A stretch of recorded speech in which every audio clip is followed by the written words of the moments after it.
Kalwakurthy MLA camp ఆఫీస్లో Congress party పెట్టినటువంటి press meet అంటే పూర్తిగా మేము మొన్న పెట్టిన ప్రెస్ మీట్ ఏంటంటే కేవలం కల్వకుర్తి అభివృద్ధి గురించి వాళ్ళని అసలైన వాళ్ళు ముంగడికి రాకుండా వీళ్ళని కావాలని చెప్పి వీళ్ళని కొంతమందిని పెట్టి ముంగలు పెట్టి మాట్లాడడం జరిగింది.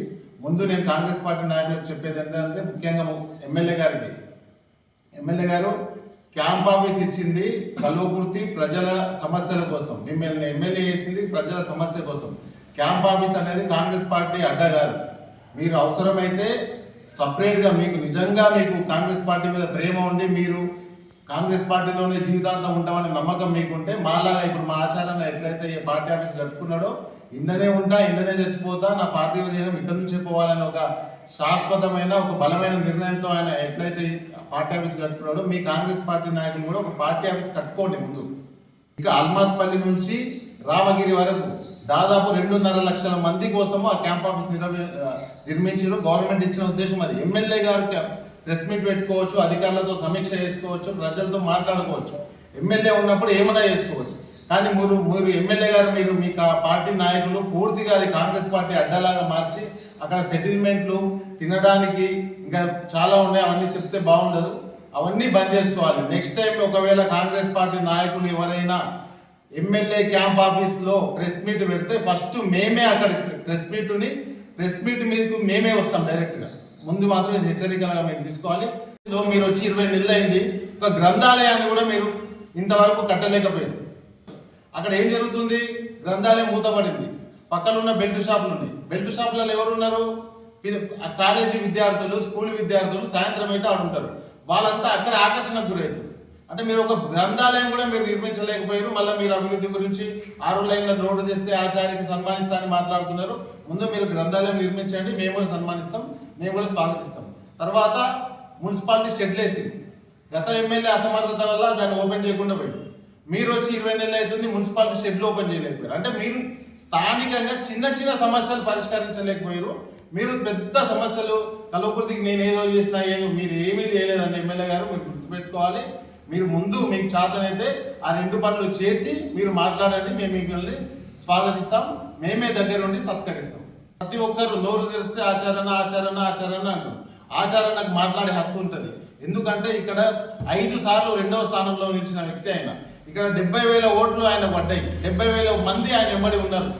మీకు ఆయనకు కేవలం 5,000 ఓట్లు మాత్రమే తేడా. అంటే ఒక 2,501 ఓటు వస్తే ఆచారణ గారు కూడా ఎమ్మెల్యే అవుతారు. అంటే అలాంటి వ్యక్తి ప్రశ్నించే హక్కు ఉంటుంది. అంటే మీరు అబద్ధపు హామీలు దొంగ గ్యారెంటీలతో వచ్చారు కాబట్టి ఆచారణ ఖచ్చితంగా అడుగుతాడు. మాకు కూడా ఫండమెంటల్ రైట్స్ ఉన్నాయని మీ కార్యకర్త ఒక ఆమె అంటుంది. మాకు లేవా ఫండమెంటల్ రైట్స్? అంటే మేము భారతీయులం కాదా? మేము ఖచ్చితంగా క్వశ్చన్ చేస్తాం. 5 సార్లు 2వ స్థానం ఉన్నారు కాబట్టి ఆచారణ ప్రతి పాయింట్ ఈ కల్వకుర్తి నియోజకవర్గం గురించి ప్రతి పాయింట్ మాట్లాడే హక్కు ఆయనకుంది. అభివృద్ధి అంటే ఆయన కల్వకుర్తికి 119 నియోజకవర్గాలలో తెలంగాణలో ఏ నియోజకవర్గానికి లేని 3 నేషనల్ హైవేలు ఆయనే తీసుకొచ్చింది. 2014 ముందుకు కల్వకుర్తికి ఒక నేషనల్ హైవే ఉండదా? మీ ఎమ్మెల్యేలు ఇదే కల్వకుర్తి కాంగ్రెస్ ఎమ్మెల్యేలు దాదాపు నాకు తెలిసి 10 మంది దాకా ఉన్నట్టున్నారు. ఎవరైనా ఏమైనా చేసినా ఈ ఉంటున్న శ్రీశైలం రోడ్డు దొంగ రోడ్డు పోతుంటే ఆపలేకపోయారు. మీరు కల్వకుర్తి మీదకి వెళ్ళి లేకుండా దొంగ రోడ్డు పోతే మీరు దాన్ని వదిలేసారు. మీరు ఎన్ని చేసారు? మీరు ఏ అభివృద్ధి చేయలేదు కల్వకుర్తిని. మొత్తం ఇక్కడ ఇంత అవకాశం ఉన్నా భౌగోళికంగా కల్వకుర్తికి ఉన్నటువంటి లాభాలను ఏది మీరు పట్టించుకోకుంటే ఆచారణ 3 నేషనల్ హైవేలు తెచ్చిండు, వాటి మీదకి స్ట్రీట్ లైట్లు తెచ్చిండు, అన్ని అభివృద్ధి కార్యక్రమం. ఆయన 2వ ప్లేస్లో ఉన్నా కూడా కల్వకుర్తి గురించి మాట్లాడుతుంది. కాబట్టి ఆయన గురించి మాట్లాడే హక్కు మీకు లేదు. మేము ఖచ్చితంగా క్వశ్చన్ చేస్తాం, మేము కొట్లాడదాం. మీరు నెక్స్ట్ టైం కనుక ప్రెస్ మీట్, నేను మళ్ళీ చెప్తున్నా, 2వసారి ఎందుకు చెప్తున్నా అంటే ప్రెస్ మీట్ పెట్టడానికి కాదు. ఎమ్మెల్యే క్యాంప్ ఆఫీస్ ఉన్నది ప్రెస్ మీట్ కోసం కాదు, అది ఉన్నది ప్రజల కోసం. ఎమ్మెల్యే గారు మీకు చేతనైతే ఈ జిల్లా కలెక్టర్ ప్రతి సోమవారం ప్రజావాణి నిర్వహిస్తుండ్రు. మీరు అంతకన్నా బిజీ ఉంటారా అండి? మీకున్న 2 లక్షల ఓటర్లకు మీరు ప్రతి వారం ఉండండి. మీరు ప్రజలకు అందుబాటులో ఉండండి. 4 అధికారులను పక్కకు పెట్టుకోండి. మండలానికి అధికారులను తీసుకోండి. మండలానికి ఒక వ్యక్తిని ఆడ నియమించండి. ప్రజల సమస్యలు ఏనండి. ప్రజల కోసం తెరిచి ఉండండి. ఇంతకుముందు కూడా గత ఎమ్మెల్యే కూడా దాన్ని దర్బార్లాగా వేసిండు. ప్రజలు ఆయన బుద్ధి చెప్పారు. మళ్ళీ మీకు ఆ అవకాశం మీరు కూడా అదే దారిలో పోతున్నారు. కేసీఆర్ ఏమో కొంచెం స్లోగా పోయిండు, మీరు కొంచెం స్పీడ్ ఎక్కువ పోతున్నారు. అంటే మీకు 5 ఏళ్ళ టైం కూడా ఉండేటట్లేదు, ఇంకా ఆ లోపలనే పోయేటట్టు. మీకు అవకాశం ఉంటే పార్టీ ఎమ్మెల్యే క్యాంప్ ఆఫీస్ మాత్రం ప్రజల కోసమే తెరిచిపెట్టండి. కాంగ్రెస్ పార్టీ నాయకులకు అందులోకి ఉండొద్దు, ప్రెస్ మీట్లు నిర్వహించవద్దు. ఇది మేము స్ట్రాంగ్గా గట్టిగా మాట్లాడుతున్నాం. రేపు మాత్రం మీరు ఎవరైనా అక్కడ ప్రెస్ మీట్లు పార్టీకి వెళ్ళి పెడితే మాత్రం మేము ఎమ్మెల్యే క్యాంప్ ఆఫీస్ ముట్టడిస్తాం. తర్వాత ఇంకొక మాట చెప్తున్నాను, రాంభూపాల్ రెడ్డి గారి గురించి మాట్లాడారు. రాంభూపాల్ రెడ్డి గారు జనరల్ టికెట్ అని చెప్పారు. జనరల్ టికెట్లో వస్తాడు. ఆనంద్ కుమార్ గారిని కూడా రమ్మన్నాడు. బీసీ దాంట్లకు దీంట్లోకి పోవద్దు. ఏ బీసీకి అన్యాయం చేయకుండా జనరల్ టికెట్కి వస్తే ఇంకొక బీసీ అక్కడ నిలబడతాడు, ఎవరో ఒక బీసీ అయితే గెలుస్తాడు. కాబట్టి ఆ బీసీ నాయకుడికి మీరు అవకాశం ఇచ్చి మీరు జనరల్ టికెట్కి రాండి. మీరు నిన్న మీరు సవాల్ చేశారు, ఆ సవాల్ని మేము స్వాగతిస్తున్నాం, మేము యాక్సెప్ట్ చేస్తున్నాం. మేము కూడా చెప్తున్నాం, రాంభూపాల్ రెడ్డి గారు ఆనంద్ కుమార్ గారి మీద జనరల్ టికెట్ దగ్గర ఖచ్చితంగా పోటీ పడతాడు. మీకు శాంతి అయితే, మీకు దమ్ముంటే జనరల్ టికెట్కు రాండి. అక్కడ రాంభూపాల్ రెడ్డి గారు ఖచ్చితంగా మీద పోటీ చేస్తారు. ముందుగా కల్వకుర్తి మున్సిపాలిటీకి సంబంధించిన లోకల్ కాంగ్రెస్ పార్టీ నాయకులు నిన్న వ్యక్తిగతంగా కొద్దిగా విమర్శలు చేయడం జరిగింది. ఆ విమర్శలు ఏంటంటే వాళ్ళే చెప్తున్నారు, మళ్ళీ విమర్శలు చేయొద్దు, రాజకీయ ప్రకారంగా మాట్లాడాలని చెప్తున్నారు. ముఖ్యంగా ముఖ్య ఉద్దేశం ఏంటంటే గతంలో ఆచరణ గారు 95 ఒకసారి అప్పటి నుంచి పోటీ చేసి ఇప్పటి వరకు ఎమ్మెల్యే గెలవలేకపోయాడు, ఏది గెలవలేకపోయాడు అన్నారు. ఆయన సర్పంచ్ గెలిచాడు చిన్న వయసులోనే. మన ఉమ్మడి మహమ్మద్లో రాష్ట్రంలోనే అత్యధిక మెజార్టీని సర్పంచ్ గెలిచిండు. కాటన్ మిల్ల ఇప్పటి వరకు అతను ఏకాగ్రీవంగా ఉన్నాడు, ఎన్నికనే లేదు అక్కడ. అట్లాంటి నాయకుని పట్టుకొని గెలవలేదని చెప్తారు. గెలవదే ఇప్పుడు దళితుల్ని సర్పంచ్ చేసిండు, అక్కడ రిజర్వేషన్ బట్టి. మొన్నటి వరకు ఎస్పీ మున్సిపల్ చేసిండు. ఇప్పటి వరకు ఆమన్గల్లో ఏ పార్టీకి లేని ఓట్లు ఆచార్య గారి ముఖం చూసి బీజేపీ పార్టీకి టోటల్గా 90% ఓట్లు పడుతున్నాయి అక్కడ. ఈ కల్వకుర్తిలో ఏ నాయకుని కన్నా ఒక్కరికి ఈ లోకల్లోనికి అన్ని ఓట్లు పడ్డోని చూపెట్టమని చెప్తున్నాను నేను. ఒక్కసారి సర్పంచ్ గెలవచ్చు, మళ్ళీ ఇప్పటివరకు ఒకరు కూడా ఓడిపోయారు. మేము రాజకీయ ప్రకారంగా విమర్శ చేయొద్దన్నారు, కానీ వాళ్ళు చేసినందుకే మేము ఇప్పుడు విమర్శ చేస్తున్నాం. యాక్చువల్గా ఒకటి ఏంటంటే ఇంకొక విషయం, ఇప్పుడు ఏ పార్టీ అధికారంలో ఉన్నా కానీ ఓన్లీ ఒక పార్టీకే కాకుండా అన్ని పార్టీల నాయకులకు కానీ కల్వకుర్తి ప్రాంత నియోజకవర్గం ఉన్న ప్రజలకు ఎవరికైనా కానీ ఎమ్మెల్యే కానీ ముఖ్యమంత్రి కానీ ఎవరు అధికారంలో ఉన్నా వాళ్ళు పనిచేయడానికే ప్రజలు వాళ్ళని ఎన్నుకున్నాం. మరి వ్యక్తిగతంగా దూషించి నీకు అక్కడ హెల్త్ ప్రకారంగా నీకు సీఎం రిలీఫ్ ఫండ్ ఇప్పించినాం, తర్వాత కాలేజీ ఇప్పించినాం అంటే ఇక్కడ లోకల్ నాయకులు కూడా బీజేపీ మంత్రులను పట్టుకొని బీజేపీ కార్యకర్త ఇప్పటివరకు ఒక పని చేసుకోలేదు. కొంతమంది ఇక్కడ ఉన్నటువంటి లోకల్ కాంగ్రెస్ పార్టీ నాయకులు బీజేపీ మినిస్టర్లు పట్టుకొని కాలేజీలల్లో హాస్పిటల్లో ఇంకెక్కడెక్కడో వాళ్ళు కూడా సొంత ప్రయోజనాలు చేసుకుంటారంటే మేమే మన వాళ్ళని అట్లా అంటున్నామా? వాళ్ళు అన్నందుకు మేము విమర్శించాల్సి వస్తున్నాయి. వ్యక్తిగత విషయాలు మానుకోండి. ఇంకా ముఖ్య ఉద్దేశం ఒకటి చెప్పాలంటే ఏంటంటే కొంతమంది అక్కడ ప్రెస్ మీట్లో కూర్చున్న వాళ్ళంతా బీసీ నాయకులు ఎవరు ఒకరిద్దరు రెడ్లే ఉంటారని చెప్తారు. అదే బీసీ నాయకులు ఇక్కడ ఇవాళ ఉన్నాము. మరి 42% మన నరేంద్ర మోడీ ఇస్తాడా, మీ రాష్ట్ర ముఖ్యమంత్రి ఇస్తాడా? మీరు ఆలోచించుకోండి. 42% మీరు చెప్పకుండా బీజేపీ నిబద్ధతతోని మీరు ఏదైతే ఉందో మైనార్టీ సోదరులని 10% పక్కకు పెడితే 42% ఇయనికి మేము సిద్ధంగా ఉన్నాం, మేము మీద వేసుకొని తెస్తా అని మా కిషన్ రెడ్డి గారు చెప్తున్నారు. మరి మీకు ఇంతకంటే ఏం కావాలో ఆలోచించుకోండి. మాట్లాడే విధానం భాషలు మార్చుకోండి. ఫస్ట్ మేము కూడా ఒక 5 మంది పెడతాం, 10 మంది పెడతాం, దానికి ఏమి ఇబ్బంది, రోజుకొకటి పెడతాం. కానీ కాకపోతే వ్యక్తిగత విషయాలు దూషించొద్దన్నారు, మీరు దూషిస్తారు కాబట్టి మేము కూడా దూషిస్తున్నాం. కాబట్టి ఇంకొకసారి ఇలాంటి తగు ఇబ్బంది మాటలు మనోభావాలు కల్పించే విధంగా ఏ నాయకుడికి మాట్లాడినా కానీ మీరు రాజకీయపరంగా మాట్లాడండి, మేము మాట్లాడతాం, మీరు కౌంటర్ చేయండి, మేము కౌంటర్ చేస్తాం, జవాబు చెప్తాం. కానీ వ్యక్తిగతంగా విమర్శిస్తే ఇది చాలా మీకు కూడా చాలా ఉన్నాయి, మేము మాట్లాడావన్నీ మీకు తర్వాత కౌంటర్ బదులుగా కౌంటర్ ఉంటుంది. ఇట్లాంటివి మానుకోవాలని కోరుకుంటున్నాం. నిన్న కాంగ్రెస్ వాళ్ళు ప్రెస్ మీట్ పెట్టడం జరిగింది. దాంట్లో వ్యక్తిగతంగా దూషించడం జరిగింది. మేము అడుగుతున్నాం, ఒక పార్టీ ప్రతిపక్షంలో ఉన్నప్పుడు అధికారంలో ఉన్న పార్టీని ప్రశ్నించడం తప్ప అని మేము మాట్లాడుతున్నాం. ఎందుకంటే బీసీ 42% బీసీలకు రిజర్వేషన్ అని కామారెడ్డి సభలో చెప్పిన రేవంత్ రెడ్డి గారు ఇప్పటి వరకు ఆ 42% చేయలేకపోయాడు.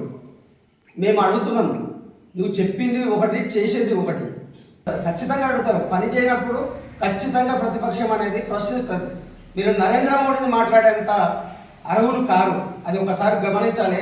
విదేశాలతో సహాయం నరేంద్ర మోడీని ఒక దేవునిలాగా కొలుస్తారు, ప్రతి దగ్గర గౌరవిస్తారు. ఆయనను మీరు మాట్లాడేంత కెపాసిటీ కాదు. మీరు మాట్లాడిన వాళ్ళు మీ మాటలను వెనక్కి తీసుకోవాలి. ఏది ఉన్నా మీరు అధికారంలో ఉన్నారు కాబట్టి కల్వకుర్తి అభివృద్ధి కోసం ఖచ్చితంగా పనిచేయాలి. ఎన్నో సమస్యలు ఉన్నాయి. ఇప్పుడు తమ్ముడు చెప్పినట్టు కాలేజ్ గ్రౌండ్ చుట్టూ షెడ్లు నిర్మించారు. వాటిని ఇంతవరకు ఎందుకు ఓపెన్ చేస్తలేదు? డబుల్ బెడ్రూమ్స్ చేసిరు. అది ఎంతవరకు చేసిరు? డబుల్ బెడ్రూమ్లు అవతలను కట్టిస్తే వాటిని మీరు వచ్చి కలర్ వేసుకొని ఓపెన్ చేసారు. ఓకే, మీరు అధికారంలో ఉన్నారు కాబట్టి మీ పని మీరు చేసారు, కాదనలేదు.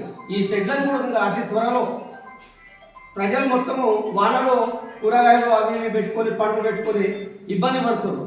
వాటిని వెంటనే మీరు శ్రద్ధ చేసి వాటిని అర్హులైన వాళ్ళకి ఇవ్వాలి. ఇంద్రమైండ్లు అన్నారు. ఇంద్రమైండ్లు మీరు అర్హులకి దానికి ఇచ్చేసిన పత్రికా మిత్రులకు, భారతీయ జనతా పార్టీ నాయకులకు, బాబీదేవ్ అధ్యక్షత జరుగుతున్న సమావేశంలో పాల్గొన్న బీజేపీ నాయకుడు కృష్ణ గౌడన్న గారికి, రాఘవేందర్ గారికి, గంగాధర నరసింహ, రవిగౌడ్, సురేందర్, మిగతా నాయకులకు అందరికీ కూడా పేరు పేరున నా నమస్కారాలు తెలియజేస్తున్నాం. మొన్న ఆగస్టు 6 నాడు వృద్ధులకు, మహిళలకు పింఛన్లు ఇవ్వాలనే ఉద్దేశంతో ఎన్నికల హామీలో మీరు ఇచ్చిన హామీలు ఏమైందని చెప్పి ప్రశ్నించడం జరిగింది. అందులో భాగంగా నెక్స్ట్ రోజు కాంగ్రెస్ నాయకులు భృంగి ఆనంద్ కుమార్ గారు ఆచార్యని వ్యక్తిగతంగా విమర్శించడం జరిగింది. నువ్వు 6 సార్లు ఓడిపోయినావు అని చెప్పి విమర్శించడం జరిగింది. తదనంతరం మొన్న మేము కూడా కలవకుర్తి భారతీయ జనతా పార్టీ కార్యాలయంలో మరి మీరు కూడా 9 సార్లు ఓడిపోయారు కదా అని చెప్పి రాజకీయ విమర్శ చేయడం జరిగింది. మేమేమంటున్నామంటే అభివృద్ధిలో పోటీ పడాలని చెప్తున్నాం. మీరేం చేస్తున్నారు? విమర్శలలో పోటీ పడుతున్నారు. మీరు ఇచ్చిన హామీలు ఏమైనవి ప్రశ్నిస్తే తప్ప, ఇచ్చిన ఎన్నికల హామీల పత్రాన్ని మీకు చూపించడం జరిగింది క్లియర్గా. ప్రశ్నించడం మా తప్ప, ప్రజలకు ఇచ్చిన హామీలను ప్రశ్నించడం మా తప్ప అయితే మరి రేపటి నుంచి కల్వకుర్తి నియోజకవర్గంలో ఎవరు మాట్లాడాలి? జనాభాకు ఏ అవసరం ఉన్నా ఎమ్మెల్యే క్యాంప్ ఆఫీస్కి పోయే హక్కు ఉంది. మీరేం చేస్తున్నారు? ఉదయం చేస్తే కాంగ్రెస్ పార్టీ కార్యాలయంగా మార్చినారు. దానిపైన మేము తీవ్రంగా హెచ్చరిస్తున్నాం. కాంగ్రెస్ పార్టీ కార్యాలయం అడ్డాగా మార్చిన క్యాంప్ ఆఫీస్ను తక్షణమే ఎమ్మెల్యే గారు స్పందించి నెక్స్ట్ టైం ఎప్పుడు కూడా కాంగ్రెస్ పార్టీ కార్యాలయం ప్రెస్ మీట్లకు కానీ మీరు కూర్చునే అడ్డాకు కాకుండా అధికార సమీక్షకు ఉపయోగించుకోవాలని చెప్పి ఎమ్మెల్యేకి హితవు పలుకుతున్నాం. మేము అడుగుతున్నాం, రాజకీయ విమర్శ చేస్తే వ్యక్తిగతంగా విమర్శ చేస్తాం. మీకు ఆరోగ్యం బాగాలేకుంటే సీఎం రిలీఫ్ ఫండ్ ఇప్పించినామని. సీఎం రిలీఫ్ ఫండ్ అనేది పేద ప్రజల హక్కలు. ఎమ్మెల్యే కానీ ఎమ్మెల్సీ కానీ ఎవరున్నా పేద ప్రజల హక్కుగా ప్రభుత్వం వచ్చే అమౌంట్ని పేద ప్రజల హక్కు కోసం దాన్ని వాడతారు. సీఎం రిలీఫ్ ఫండ్ ఇప్పించినాం, సీట్లు ఏదో ఇప్పించినాం. రాజకీయాలల్లో విమర్శలు తప్పవు, కానీ మీరు వ్యక్తిగతంగా దూషణ అనేది మానుకోవాలని చెప్పి మీ ద్వారా కాంగ్రెస్ పార్టీ నాయకులకు హెచ్చరించడం జరుగుతుంది. మేము ఈయన వ్యక్తిగత విమర్శలు చేయదలుచుకుంటే మీరు కల్వకుర్తి తిరగలేరని చెప్తున్నాం. గతంలో భృంగి ఆనంద్ కుమార్ గారికి కల్వకుర్తి మేజర్ గ్రామ పంచాయతీ సర్పంచ్ అప్పచెప్పారు ఈ కల్వకుర్తి పట్టణ ప్రజలు. 5 సంవత్సరాలు పరిపాలించకుండానే అవినీతిమయం చేసినావు. నీ చెక్ పవర్ రద్దయింది. ప్రజలకు తెలియదా ఇవన్నీ? మేము మాట్లాడినామా? కల్వకుర్తి గ్రామ పంచాయతీ ప్లాట్లు ఏడ ఉన్నాయి ఇవాళ? కల్వకుర్తి గ్రామ పంచాయతీకి ప్రభుత్వానికి సంబంధించిన ప్లాట్లు ఏడ ఉన్నాయి ఇవాళ? రేపటి నుంచి మేము కూడా దాన్ని సమీక్ష పోతున్నాం. గ్రామ పంచాయతీ కేటాయించిన ప్లాట్లను గవర్నమెంట్కి అప్పచెప్పాలి. వ్యక్తిగతంగా అప్పచెప్తే మాత్రం చాలా వరకు అప్పచెప్పిర్రు. మేము అక్కడే ప్రెస్ మీట్ పెడతాం ఇప్పటి నుంచి. మీరు ఎక్కడెక్కడైతే ప్రభుత్వ గ్రామ పంచాయతీ సంబంధించిన ప్లాట్లు అమ్మిర్రు అక్కడనే చర్చ పెడదాం. మీరు బహిరంగ చర్చకు సిద్ధమా? మీరు అమ్ముకోలేదా గ్రామ పంచాయతీ ప్లాట్లు? మేము అడిగినామా ఇవన్నీ? ఇచ్చిన హామీలను అడుగుతుంటే, ప్రజలకు ఇచ్చిన హామీలు అడుగుతుంటే శివాజీ విగ్రహం గురించి మాట్లాడుతున్నారు. శివాజీ విగ్రహానికి ఆచార్య గారికి ఏం సంబంధం? ఆచార్య గారు శివాజీ విగ్రహ కమిటీ కన్వీనరా? ఆయన ఏమన్నా ఎన్నికల హామీలా కానీ లేకుంటే ఏమన్నా ప్రజలకి హామీ ఇచ్చిందా నేను శివాజీ విగ్రహం కింద ప్రజలతోనేమన్నా తీసుకొని నేను కడతా అని చెప్పి అన్నాడా? శివాజీ విగ్రహ కమిటీ అనేది సపరేట్ కమిటీ. అది హిందుత్వవాదులు అందరూ కూడా కల్వకుర్తి పట్టణంలో చైతన్యవంతులమైన హిందువులు ఇక్కడ శివాజీ విగ్రహ మహాప్రభుని నెలకొల్పాలనే ఉద్దేశంతో శివాజీ చౌరస్తాలో శివాజీ విగ్రహాన్ని ఏర్పాటు చేస్తూ తొందరలోనే చేస్తాం. మీకెందుకు అంత ఉలుకు? మీకు శివాజీ విగ్రహంతో ఏం సంబంధము? మేము అభివృద్ధి పనులు అడుగుతున్నాం మిమ్మల్ని. శివాజీ విగ్రహం గురించి మాట్లాడడం హాస్యాస్పదం. ఈ మధ్య నిన్న ప్రెస్ మీట్లో అంటున్నారు, ఒక ఆయన కలగుర్తిల రామగోపాల్ రెడ్డి గారు డబ్బుల సంచులతో దొరుకుని వచ్చినవాడు. 2014లో ఆటోలో వేసుకొచ్చి ఆటో గుర్తు మీద పోటీ చేసినావు కదా. మరి నువ్వు ఫస్ట్కి వెళ్ళి ప్రజా ఉద్యమ నాయకుడివా? ఏం మాట్లాడుతున్నారు మీరు? డబ్బు సంచులు వేసుకో, ప్రజాసేవ చేయడానికి డబ్బుల సంచులు ఏంది? ఆయన ప్రజాసేవ చేయడానికే వస్తున్నాడు. ఆయన విమర్శిస్తారు వ్యక్తిగతంగా. మీరు రాలేదా డబ్బు సంచులతోటి? ఆచార్య గారు డబ్బులు ఎలక్షన్లో మా ఇంటికి తీసుకొని వచ్చినాడు, ప్రూఫ్ ఉందా? నిరూపిస్తావా? నీ ఇంటికి డబ్బు సంచులతోటి ఆచార్య గారు వచ్చిర్రు అని చెప్పి అన్నారు కదా మీ కార్యకర్త. మీరు అనండి, భృంగి అనంత్ కుమార్ గారికి మేము సవాల్ చేస్తున్నాం. మీరు ప్రెస్ మీట్ పెడతారా? అంబేద్కర్ చౌరస్తా కాడికి వస్తారా? హైదరాబాద్ చౌరస్తా కాడికి వస్తారా? లేకపోతే ఆమంగల్కే వస్తారా? మేము చర్చకు సిద్ధం. డబ్బు సంచులతోటి ఆచార్య మా ఇంటికి వస్తాడని నువ్వు మాట్లాడు. నువ్వు ఆయనతో మాట్లాడిచ్చేదేంది? కలవకుర్తి మున్సిపాలిటీలో ఒక్కడు బీజేపీకి వెళ్ళి గెలిచిన అంటారు. ఆమన్గల్ మున్సిపాలిటీ ఎంతమంది గెలిచారు మీరు? ఒక్కడు గెలవలే కాంగ్రెస్ పార్టీకి వెళ్ళి. ఆమన్గల్ మున్సిపాలిటీలో గెలుపడడం అనేది సహజం. అది మేము ఆస్వాదిస్తున్నాం, ప్రజల తీర్పును ఆస్వాదిస్తున్నాం. గెలిచినా ఓడినా మీలాగా మేము వ్యక్తిగత విమర్శలు చేస్తలేము. మేము మీ పార్టీ నాయకులను హెచ్చరిస్తున్నాం. వ్యక్తిగతంగా మాట్లాడాలనుకుంటే మేము కూడా ఇంకా చాలా మాట్లాడతాం. చాలా వరకు ఉన్నాయి. ఇంకా మీ పిల్లల సీట్ల కోసం కూడా మా బీజేపీ కేంద్ర మంత్రులు తాను పోయి సీట్లు తెచ్చుకున్నారు. అవి కూడా ప్రూఫ్ ఉన్నాయి మా దాన.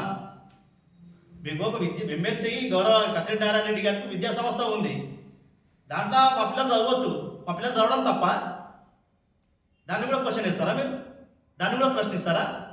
అది కూడా విమర్శనేనా? చదివితే మానవతా దృక్పథంతో ఆలోచన చేయండి, రాజకీయాలతో ఆలోచన చేయకండి.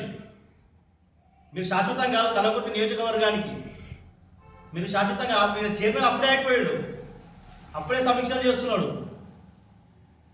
మాకు కొన్ని మీరు 22 వార్డులలో మీకు గెలిచే నిలబడే అభ్యర్థులు లేరంటున్నారు కదా. ఉండొచ్చు ఒక 5-6 వార్డులలో, కానీ ఆడ మాకు గెలిచే సత్తా లేకపోవచ్చు, ఓడగొట్టే సత్తా ఉంది మాకు. కాంగ్రెస్ పార్టీ నాయకులను హెచ్చరిస్తున్నాం. కొన్ని వార్డులల్లో గెలిచే సత్తా లేకపోవచ్చు, ఓడగొట్టే సత్తా భారతీయ జనతా పార్టీకి ఉంది. అది కూడా గుర్తుపెట్టుకొని మాట్లాడాలి. వ్యక్తిగత విమర్శలు చేస్తే చాలా ఉన్నవి కనుక మేము రాజకీయంగా విమర్శలు చేసేది కనుక మేము కూడా రాజకీయంగానే విమర్శ చేద్దామనే ఆలోచనతోటి ఈరోజు పత్రికా సమావేశం పెట్టాం. మీరందరూ కూడా ధన్యవాదాలు.